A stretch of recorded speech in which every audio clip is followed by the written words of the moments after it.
सभी को नमस्कार। मैं अमित विशेष एक बार फिर आपके सामने हूँ। दोस्तों, आज जो जम्मू में आतंकवादी हमले हो रहे हैं जवानों पे, इसके ऊपर ज़रा बात करनी थी। और मुझसे किसी ने पूछा कि इसके ऊपर आप बात नहीं कर रहे हैं और आप इसका कोई हल भी बताएं, तो मैं आपको बताऊं कि इसकी हिस्ट्री तो मैं बताऊंगा, लेकिन श्रीलंका में LTTE का आतंक था। LTTE के आतंक को ख़त्म करने के लिए पिछले दिनों जब श्रीलंका ने फाइनल कार्रवाई करी थी, तो उन्होंने कुछ भी पीछे बाकी नहीं रहने दिया उनका। LTTE का एक 3 साल का बच्चा तक उन्होंने नहीं बख्शा। सिर्फ एक ही कारण था, ऐसा नहीं है कि वो निर्दयी थे, उनको ये पता था कि अगर एक भी रह जाएगा तो 10-20 साल में फिर से आतंकी बन सकता है। भारत में ऐसा ही हुआ है। कश्मीर से आतंकवादी जम्मू में आना, ये बहुत बड़ी प्लानिंग पहले ही हो चुकी थी। अब्दुल्ला साहब, महबूबा मुफ्ती, इन्होंने एक प्रोजेक्ट चलाया था रोशनी वाला। उसके तहत इन्होंने मुसलमान जम्मू में बसाए। जम्मू के बहुत सारे इलाकों में, जंगलों के अंदर सरकारी ज़मीनें सब उनको दे दी मुसलमानों को बसाने के लिए। अब वही मुसलमान जो वहाँ पे बसे हैं, वो उग्रवादियों को पनाह देते हैं, वो उग्रवादियों का सहयोग कर रहे हैं। कितना प्लान्ड है ये, आप हमें और हम सबको बड़ा ध्यान देना होगा। ये कितने प्लान्ड तरीके से चल रहा है सारा सिस्टम। उनको पता था कि आने वाले दिनों में ऐसा हो सकता है, तो हमें कैसे कश्मीर से ध्यान हटा करके जम्मू की तरफ लाना है, क्योंकि जम्मू को भी वो अपनी तरफ खींचेंगे। डेमोग्राफिक इम्बैलेंस करना है, यानी जम्मू में हिंदू ज़्यादा थे तो वहाँ पे जनसंख्या को कम करने के लिए, हिंदुओं की जनसंख्या कम करने के लिए, मुसलमानों की जनसंख्या बढ़ाने के लिए। उत्तराखंड में जैसा हो रहा है, कहाँ 1.5% थे, अब 18% हैं उत्तराखंड में। ये पूरी प्लानिंग थी। अब इस मामले में मैं मानूंगा कि नरेंद्र मोदी सरकार और जितनी भी भाजपा की सरकारें हैं उत्तर प्रदेश सहित, सब नकारा रही हैं, फेल रही हैं। उसका कारण मैं आपको एक उदाहरण बता दूं। योगी बाबा ने बुलडोजर चलाए, लेकिन कितने रोहिंग्या मुसलमान यहां से भगाए? ये बड़ा साधारण सा प्रश्न है मेरा। बुलडोजर चले, सबके घरों पे चले, जिन्होंने जो भी गलत था उसके ऊपर, घरों के ऊपर बुलडोजर चले। लेकिन ये बताओ ना, गोरखपुर में, पूरा यूपी भी छोड़ दो, गोरखपुर में जो रोहिंग्या मुसलमान बसे हुए हैं, उनको भगाने के लिए क्या किया इन्होंने? कुछ भी नहीं। ये असल में इन लोग ये अपने कंफर्ट जोन में चले गए। मतलब जरा सी बोला है CAA हो जाएगा, ये यूनिवर्सल लॉ हो जाएगा, सारे इकट्ठे हो जाएंगे कानून के सामने, सब इकट्ठे। भाई साहब, ग्राउंड पे क्या कर रहे हो आप? ग्राउंड पे तो आप कुछ नहीं कर रहे।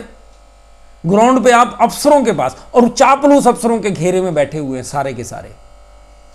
जो चापलूस अफसर हैं, चापलूसों के चक्कर में आप लोग गलत कदम भी उठाते हैं। आपको वो वही पिक्चर दिखा रहे हैं, उनकी पिक्चर के अनुसार आप फैसला ले लेते हैं।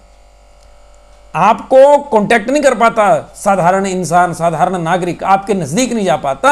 आपको उनकी प्रॉब्लम्स का पता नहीं है। 10 साल हो गए, 8-10 साल आपको शासन में, सत्ता में। आप लोगों को कहीं ना कहीं ऐसी दिमाग में फितूर चढ़ जाता कि बस अब हम तो खुदा हो गए, भगवान हो गए, हमारे सारे कुछ नहीं फर्क पड़ता है। ऐसा नहीं है। और ये उसका ये नेगेटिव पॉइंट है। ले रही बात कांग्रेस की, कांग्रेस ने हमेशा से ही इस चीज को प्रेफर करा है कि मुसलमानों की संख्या हर क्षेत्र में बढ़ जाए, चाहे बंगाल से लाने पड़े, चाहे पाकिस्तान से आए, चाहे बांग्लादेश से आ जाए, कहीं से भी मुसलमानों को ले आओ, जनसंख्या बढ़ा दो। कांग्रेस ने हमेशा उनका सहयोग किया है, ये सबको पता है। लेकिन भारतीय जनता पार्टी ने क्या किया? सबको पता है कि कांग्रेस ने हिंदुओं को जातियों में बांटा है, लेकिन भारतीय जनता पार्टी ने उनको जोड़ने का क्या काम किया? बताओ ना पब्लिकली। क्या कर पाए आप लोग? कुछ भी नहीं कर पाए। जब आप सत्ता में हैं और जब आप किसी मोटो को लेकर के चले हैं, तो आपको वो काम करना चाहिए और जनता के साथ आपको बैठना ही चाहिए। साधारण जनता के साथ आपको बातचीत करनी चाहिए। लिंकेज बड़ा जरूरी है। कम्युनिकेशन गैप ना हो जाए, अविश्वास ना हो जाए, लोगों को लगेगा हमारी तो सुनेगा ही कोई नहीं, ऐसे ही है, ये भी वही है। और ऐसा है, सब कांग्रेसियों को आपने बिठा लिया भारतीय जनता पार्टी में ला करके, वो तो पहले ही चोर थे। अब उनको आपने भारतीय जनता पार्टी में ला करके सर्टिफाइड कर दिया कि नहीं, दे आर ऑनेस्ट। बाकी भारतीय जनता पार्टी वाले खुद चोर बन गए सारे के सारे। कहीं भी देख लो आप, हमारे हिमाचल में देख लो आप। मुझे बताइए कि हिमाचल में जिला उन्ना में स्वां नदी है, स्वां नदी को बचाने के लिए भारतीय जनता पार्टी का क्या प्लान था? आज के दिनों में बता दो, अब बता दो, अब आप अपोजिशन में हो हिमाचल में, क्या प्लान है? ज्यादातर भाजपाइयों के हिस्सेदारी है स्टोन क्रशरों में। अगर नहीं है तो फिर बताओ विरोध क्यों नहीं कर रहे इलीगल माइनिंग का?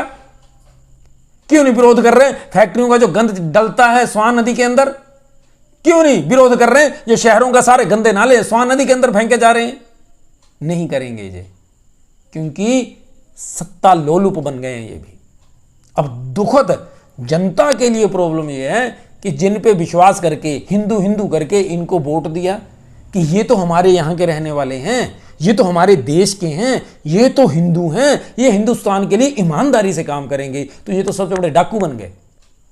देखिए कांग्रेस का तो पता ही है हमें, कांग्रेसियों का बिल्कुल कन्फर्म है कि वो चोर हैं, वो हिंदुओं के विरोधी हैं, वो देश के लिए कोई अच्छा काम नहीं करेंगे, ये क्लियर है। लेकिन भारतीय जनता पार्टी ने कहां झंडा गाड़ा? बताओ कितने भारतीय जनता पार्टी के नेता हैं जो करप्ट हैं और उनके अगेंस्ट आपने कोई कार्रवाई करी हो? कोई हो बता दो कि वो करप्ट था, हमने ऐसे ऐसे करके कार्रवाई करी। नहीं करी। क्यों नहीं करी? क्योंकि आप कंफर्ट जोन में चले गए भारतीय जनता पार्टी वाले, और उसका खामियाजा जम्मू कश्मीर में भारत के जवानों को मिल रहा। अब वो जो उनके सहायता करने वाले लोग हैं, आपके पास कोई ऐसा प्लान नहीं है कि उनके जो सहायक लोग हैं उनके लिए कोई स्ट्रिक्ट सख्त से सख्त सजा हो और उनके खिलाफ कोई कदम उठाया जा सके। आपके पास है ही कुछ नहीं। आप तो एसी कमरों में बैठे, बड़ी बड़ी बातें करी, उद्घाटन करे, अब उसके बाद फिर से एसी कमरे में घुस गए। ग्राउंड पे तो नहीं, ग्राउंड पे तो कुछ नहीं कर पाए।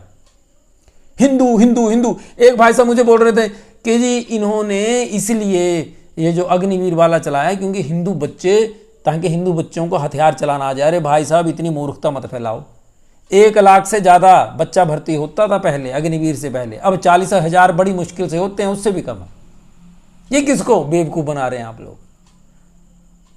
तो ऐसे ही बहुत सारी चीज़ें हैं जिनको लेकर के आप लोगों ने विश्वासघात किया देश के साथ। आपको संभलना होगा, अहंकार में ना रहें, संभलना तो होगा ही होगा। मुझे कईयों ने बोला कि आप पहले भारतीय जनता पार्टी की बात करते थे। देखिए भाई साहब, मैं आज भी बात करता हूं, लेकिन मैं उनका बिका हुआ नहीं हूं। जहां पे वो गलत होंगे मैं बोलूंगा। जब मैंने वोट दिया है तो मेरा अधिकार है प्रश्न करने का। जब मैंने वोट दिया है, सपोर्ट करा है, तो मेरी जिम्मेदारी बनती है कि जिसको मैंने चुना है उससे मैं प्रश्न करूं और उसको बोलूं कि भैया तू गलत है, मुगालफे में मत रहे, तुझे हमने चुना है, तेरे लिए हम नहीं है, तू हमारे लिए है। यह ध्यान रखना। जनता नेता के लिए नहीं होती, जनता के लिए नेता चुना जाता है। जनता चुनती है ताकि तुम हमारे छोटे छोटे काम कर पाओ। जवानों को वहां जाकर के, छोटे बच्चे हैं वो, शहादत हो गई उनकी, उनके बच्चों का, उनके माता पिता का, उनके परिवार का क्या कसूर? 1 करोड़ रुपए से कोई फर्क नहीं पड़ता भाई साहब। आपको 1 करोड़ रुपया दे देते हैं, जो भी जितने भी नेता हैं, आपके एक एक बच्चे को वहां पे बॉर्डर पे भेज देते हैं। भेज दो।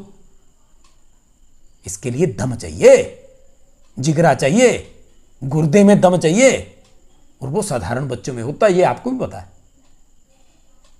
लेकिन इतना तो मत गिर जाओ यार कि आप लोगों के पास उपचार ही ना हो किसी प्रॉब्लम का। आप लोग एकदम से, अब देखो इतने सालों से सत्ता में हो, आप लोग किसी भी एरिया शहर में पानी निकालने की, पानी की निकासी का सिस्टम नहीं बना पाए। हर जगह पे थ्रू आउट इंडिया बारिश होती है, पानी को निकलने के लिए रास्ता ही नहीं है। कांग्रेस का मैंने मान लिया, कांग्रेस हो गया, आज अपोजिशन की जो भी पार्टी है, मैंने मान लिया वो चोर हैं, वो देश के खिलाफ ही काम करेंगे। उनसे हमें उम्मीद नहीं थी, आपसे तो उम्मीद थी। आपने क्यों नहीं किया, ये मेरा प्रश्न है। हिमाचल में भी ऐसा ही है, पंजाब में भी ऐसा ही है। पंजाब में तो खैर भारतीय जनता पार्टी आई नहीं, वहां पे आम आदमी पार्टी, उनका हमें पता ही था चोर है वो तो भावना में बह गए लोग। दिल्ली में देख लो क्या हाल है, हरियाणा में देख लो क्या हाल है, भारतीय जनता पार्टी की सरकार है पिछले 10 सालों में। यूपी में देख लो, बिहार में देख लो। आप लोगों ने भी तो कुछ नहीं किया, आप लोगों की प्लानिंग भी तो जीरो रह गई।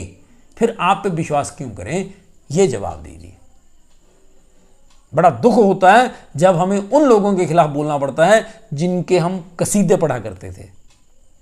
लेकिन दुर्भाग्य हमारे देश का कि आतंकवाद सिर उठाता है तो सत्ता में बैठे लोग जवाब नहीं दे पाते हैं उसका।